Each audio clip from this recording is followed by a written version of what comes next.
বর্তমান সরকার জনগণের কাছে গণতান্ত্রিক সরকার হিসেবে পরিচিত একটা জবাবদিহিমূলক সরকার হিসেবে আমরা গড়ে তুলতে চাই এই সরকারকে। এই সরকার পুলিশ বাহিনীকে এমন একটা রূপ দিতে চায় যেখানে পুলিশ সত্যিকারভাবে হবে জনবান্ধব, এবং শুধু জনবান্ধব নয়, আমরা চাই মানুষের একটা আস্থা তৈরি হবে, আপনার একটা আস্থার জায়গা হবেন, মানুষের সাধারণ মানুষের একটা আস্থার জায়গা হবে। যে কোনো দেশেই সাধারণত জনগণ পুলিশ প্রশাসনকে সরকারের মিরর বা আয়না হিসাবে কিন্তু চিন্তা করে। কারণ এই যে একটু আগে বললাম, মানুষ বিপদে পড়লেই আপনাদের কাছে প্রথমেই যায়, দুটো জায়গায় যায় মানুষ তার বিপদের টাইপ হিসাবে।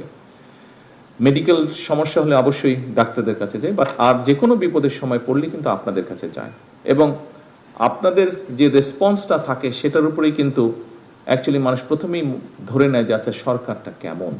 ঈদ আসবে, সাথে ক্যাশব্যাকও আসবে। নিজের বা প্রিয়জনের জন্য কেনাকাটায় এবারও নগদ পেমেন্টে পাচ্ছেন দারুণ ক্যাশব্যাক। তাই যাই কিনুন, পেমেন্ট করুন নগদে।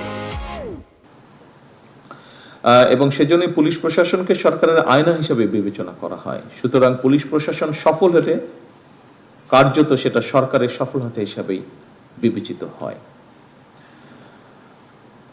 অফিসারবৃন্দ, একটি শক্তিশালী, জবাবদিহিমূলক, আইনসম্মত এবং জনবান্ধব রাষ্ট্র ব্যবস্থা গড়ে তোলার ক্ষেত্রে আপনাদের ভূমিকা অনস্বীকারযোগ্য।